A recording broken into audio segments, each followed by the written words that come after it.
Shalom. Once again, this is Rabbi Yehudah Glick from the Shalom Jerusalem Foundation, speaking to you from Jerusalem with one more Temple Torah lesson.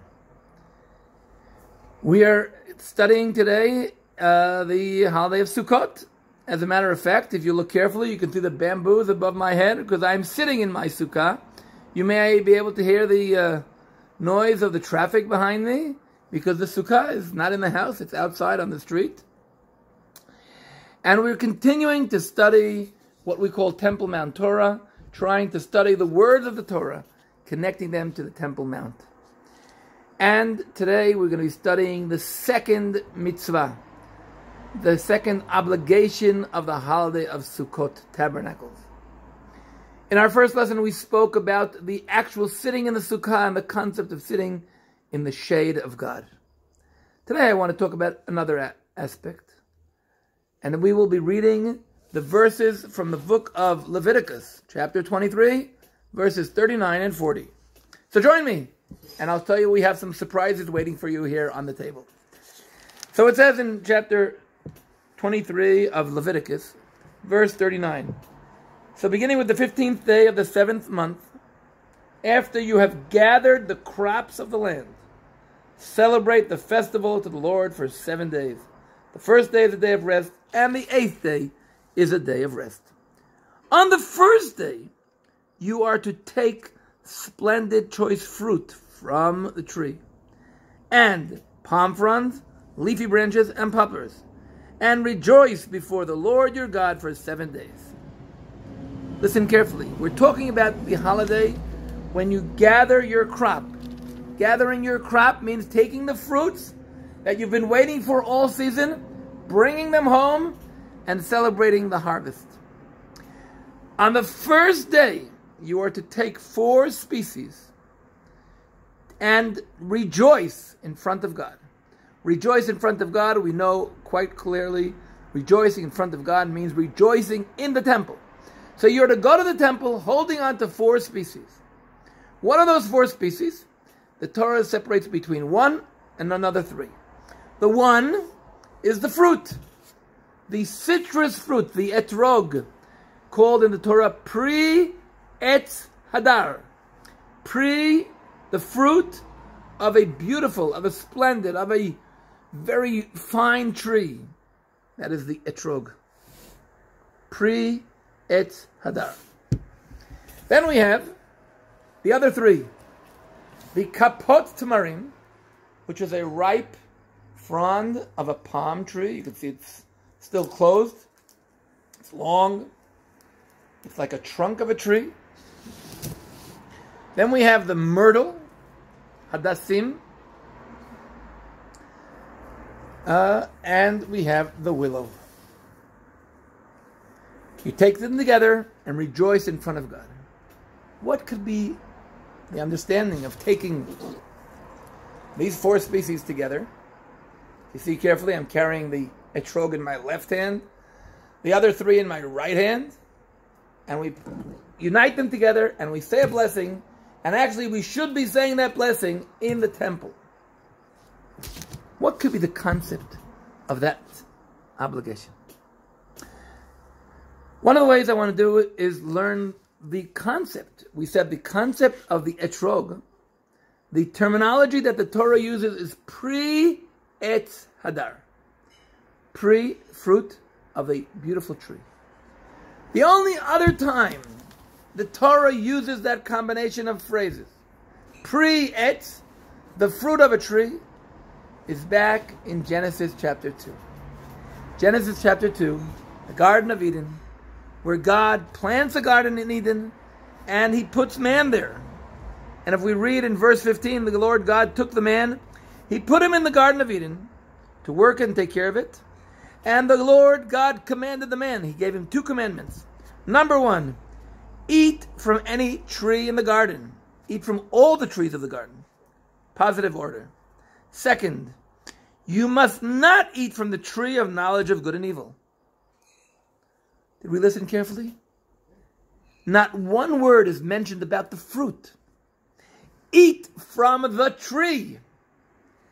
Eat from the tree. Don't eat from the tree of good and evil, of a knowledge of good and evil. When do we first hear about the fruit of the tree? The fruit of the tree we hear when Chava, Eve, goes and listens. The woman, she saw the fruit of the tree in verse 6 in chapter 3, that was good for food and pleasure to the eye and desirable. Listen carefully. She was not looking at the tree. She was looking at the pre-etz, the fruit of the tree. And she looked at it and she said, wow, it's desirable. It looks quite tempting. It's pleasing to the eye. What was she looking at? The fruit of the tree. And let's be careful. When God in chapter 1 creates the world of plants on the third day, let's listen carefully what God says. The land shall produce vegetation, seed-bearing plants, and trees of fruit that bear fruit. Trees of fruit. Not only trees with fruit. The original plan is that the tree and the fruit should be one. Man separated fruit from tree. Now let's go back to the holiday of Sukkot. We're gathering our fruit. And the man has been waiting for his fruit for so long. Nothing wrong with that. What is the problem? The problem is when you're taking the fruit and you only care about the fruit and you forget the tree. You forget the origin of where the fruit came from. What Eve did in the Garden of Eden, she separated the fruit and she referred to the tree as an instrument to produce fruit for her. But the tree in itself, connected to the roots, connected, actually representing the connection of mankind to God. When you don't listen to God, you're then separating the fruit from the tree. You are then separating and referring to the fruit. Let us remember, the fruit is very short time life. The fruit comes off the tree and you eat it and nothing left.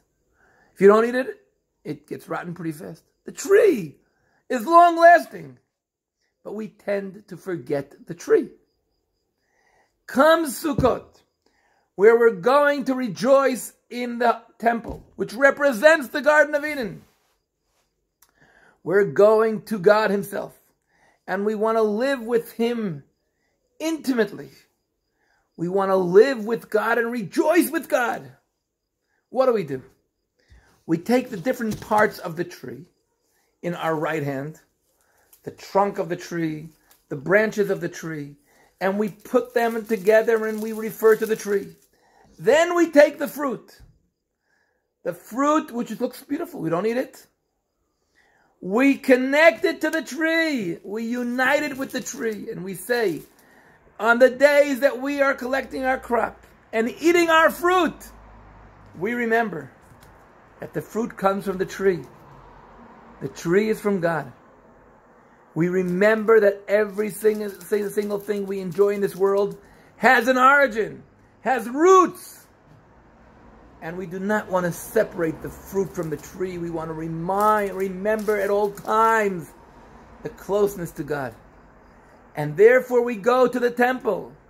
And all humanity comes and celebrates Sukkot on Temple Mount, remembering where our roots are from. We're not going to separate the sin of man in the Garden of Eden. We're not going to refer only to the fruit. We're going to refer to the whole thing. What the Talmud teaches us about the etrog, why is the citrus fruit chosen? Because the citrus fruit, first of all, is on the tree all year long. Doesn't have seasons. It also is a fruit that the tree itself, the leaves of the tree, and the fruit have the same taste. So it's actually the fruit which according to our scholars was also, as a matter of fact, the etrog in Aramaic comes from the word lust, temptation. It could have been the fruit of the Garden of Eden, of that tree that we ate. And we're taking the fruit which is totally connected to the tree. It's all year long on the tree. It has a taste of the tree and the fruit of the same taste.